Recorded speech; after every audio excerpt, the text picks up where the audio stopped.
হয় গাড়িটা আপনি ধরবেন, নয় আমরা ধরবো। বাত ওয়াহি হ্যায়। মাল চাহে আপ পকড়িয়ে হাম।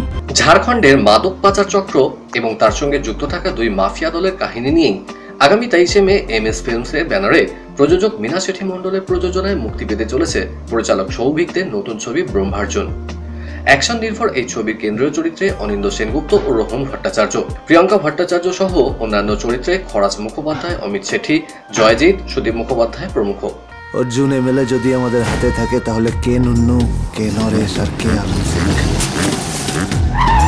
সম্প্রতি পার্ক স্ট্রিটের এক ক্যাফেতে হয়ে গেল ছবির ট্রেলার লঞ্চ, যেখানে উপস্থিত ছিলেন ছবির পরিচালক, প্রযোজক সহ ছবির প্রধান 3 কলাকুশলীরা। পরে ছবি নিয়ে প্রশ্ন করা হলে পরিচালক সৌভিক দে, প্রযোজক মীনা শেঠি মণ্ডল এবং ছবির বাকি কলাকুশলীরা জানালেন তাদের মনের কথা। অ্যাকশন আছে, গান আছে, 6টা গান আছে। জাভেদ আলী গান গেয়েছে, অনুপম রায় গান গেয়েছে, নতুন মুখ গান গেয়েছে, অত্রি মুখার্জি গান গেয়েছে সেখানে। তো রোহানদা আর অনিন্দদার একটা কম্বিনেশন অন্যরকম। হোস্টেল ডেজে যেরকম দেখেছে তার থেকে একদম অপোজিট দেখতে হবে, হিউজ একটা অ্যাকশন দেখতে হবে। আর সেখানে অনেক অনেক হিন্দি মুখ আছে, যে হিন্দি মুখগুলো কোথাও গিয়ে বাংলাতে একটা অন্যরকম ক্রেজ তৈরি করবে আমার মনে হয়। এটা হচ্ছে টোটালি একটা কমার্শিয়াল মুভি, যেটা আজকে অডিয়েন্স চাইছে। তো কমার্শিয়াল মুভিটা বানানোর চেষ্টা করেছে, অ্যান্ড আশা করি যে সমস্ত অডিয়েন্সের ভালো লাগবে। আর আমি সবাইকে বলবো যে সিনেমাটার জন্য কিন্তু হলে অতি অবশ্যই যাওয়া উচিত। হলেই কিন্তু সিনেমাটা ভালো লাগবে, কারণ কি কাস্ট ভীষণ ভালো, গান ভীষণ ভালো, অ্যান্ড সবার অভিনয়টা খুব ভালো লাগে। অ্যাজ এ প্রডিউসার আমার ওভারঅল ব্যাপারটা খুবই ভালো লেগেছে। সৌভিকের ডাইরেকশনটা ওয়াজ ভেরি গুড, কারণ আফটারঅলও একজন নিউ কামার, বাট এভরি স্টেপে কিন্তু খুব ভালো করছে কাজটা। তো এটাতে আশা করি যে খুব ভালো ফুটিয়ে তুলতে পেরেছে। তো সবাইকে বলবো যে এটা দেখুক। স্টোরি লাইনটা খুব ভালো, বেসড অন ট্রু ইভেন্টস। আর ভালো কাস্টিং আছে, গল্প ভালো, অ্যাকশন মুভি। আমার চরিত্র যেটা আছে মিক্স অ্যান্ড ম্যাচ আছে, মানে আমি এর মধ্যে কমেডিও করেছি, অ্যাকশনও আছে, ভালো ডায়লগস দিয়েছি এর মধ্যে, স্ক্রিপ্ট রাইটিং ভালো হয়েছে, আমার ডায়লগস খুব সুন্দর হয়েছে এর মধ্যে। তো মিক্স অ্যান্ড ম্যাচ। কিন্তু আমি এখন আমার চরিত্রের নামটা বলবো না, ওটা সাসপেন্স আছে, ওটার জন্য মুভিটা দেখতে হবে। দেখো, একটা হিরোর যেটা সংজ্ঞা হয় সেরকমই এখানে সৌভিক ওইভাবেই আমাকে প্রেজেন্ট করেছে, যে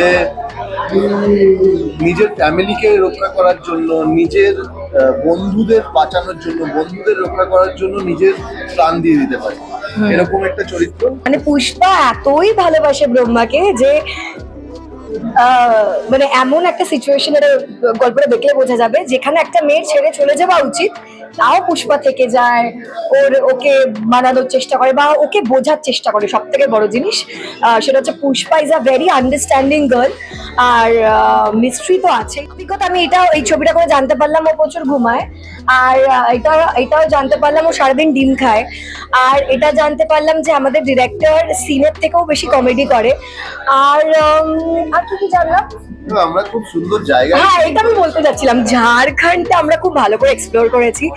সেটা জঙ্গল হোক, ঝর্ণা হোক, আমাদের গানটা জিয়া লাগে না, তো পুরো আমরা সুন্দর সুন্দর লোকেশন দেখেছি। কাশফুল বলো, ঝর্ণা বলো, পাহাড় বলো, একটা পুরো জায়গা আমরা এক্সপ্লোর করেছি, মন্দির বলো। So it's a good experience, কারণ ম্যাক্সিমামটাই দার্জিলিং হয় বা কলকাতা হয়, মানে মোস্ট অফ দ্য ফিল্মস যেখানে হয়, বাট ওই জায়গাটা এক্সপ্লোর করা ওয়াজ আ গুড থিং।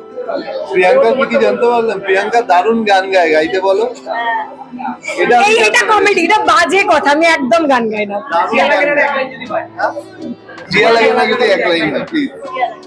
ভালো গাও তো তুমি, তোমার তো একটা অ্যালবামও আছে। কেন এইসব করছে? ও পুরো মিথ্যা কথা বলছে, আমি একদম গান গাইতে পারি না, বাজে কথা বলছে। আর এই ক্যাচের বছরে তো কিছুই পারবো না। ওটাও তুমি ভালোবাসো না কাউকে, সবাই কত আশা করে ভালোবেসে জিজ্ঞেস করছে গান। ওই ট্যাগ লাইনটাই গাইছি। হ্যাঁ বাবা, কি জ্বালালো। জিয়া লাগে না, জিয়া লাগে না, জিয়া লাগে না, জিয়া লাগে না। Thank you. অর্জুন তো মহাভারতের পাখির চোখের দিকে মাত্র তাক করেছিল, বেশি কথা বলতো না। তাহলে আমিও সেইটাই অবলম্বন করি, পাখির চোখ। এহেন ক্ষেত্রে 23শে মে অনওয়ার্ডস দর্শক কত আসছে, কারণ বিগত কয়েকটা বাংলা রিলিজেরও তো কালেকশন খুব একটা সুখকর নয়। অ্যান্ড লেটস নট কিড আওরসেলভস, আমরা কোন জায়গায় দাঁড়িয়ে রয়েছি। ছবি ভালো ফলাফল করলে যদি দর্শকের ভাল লাগে, দর্শকের উপর আবারও বলছি, দর্শকের দায়িত্ব নয়, দর্শককে যদি আমরা ইমপ্রেস করতে পারি দর্শককে, তাহলে ইন্ডাস্ট্রির জন্য বেটার, আমাদের ক্যারিয়ারের জন্য বেটার, প্রোডাকশন হাউস তার জন্য বেটার, পুরো প্রসেসটার জন্য better. So let's hope for the best. পাখির চোখের দিকে তাক করে থাকি, একটা ইমোশনাল প্রিপারেশন থাকে, সেটা যেইটুকুনি সময় বাংলা ছবির জন্য মানে আমরা পাই, সেটা অনুযায়ী আমি to the best of my capability সেই সময় দাঁড়িয়ে করার চেষ্টা করেছি। এবার ছবি বেরোলে বোঝা যাবে যে সেটা কতটা কাজে লেগেছে কি লাগেনি। আর as far as co actors are concern, স্বাভাবিকভাবেই আমি সর্বপ্রথম রোহনের কথা বলবো, কারণ ও আমার বন্ধু এবং সহ অভিনেতাও, কলিগও ইন্ডাস্ট্রিতে। হস্টেল ডেজ শ্যুট করার সময় একটা ব্যক্তিগত সখ্য তৈরি হয়ে গেছে ওর সাথে আমার, তো সেইটা খুব একটা কমফর্ট জোন। আজকে রোহনের সাথে আমি একটা সেট শেয়ার করলে, বা টোটন অভিনেতা মানে দেবপ্রিয় মুখার্জি, যারা বন্ধু, সুহদ্র, সত্যম বন্ধু, স্থানীয়, একটা মজা থাকে, একটা ইয়ে থাকে। এবং রোহন যে ধরনের বন্ধু যে আমরা জানি আমরা একে অপরের জন্য আছি, তো ও একটা কিছু নতুন চেষ্টা করলে বা ডাউন হয়ে গেলে I will cover up and he will do the same for me. তো সেটা কর্মী হিসেবে খুব সুবিধার। যে কোনো কর্মক্ষেত্রে যদি বন্ধুত্বপূর্ণ মানুষ থাকে যাদের সাথে সিঙ্ক ভালো হয়, সাধারণত সেটা স্বাভাবিকভাবে তোমার প্রোডাক্টিভিটি বাড়িয়ে দেবে।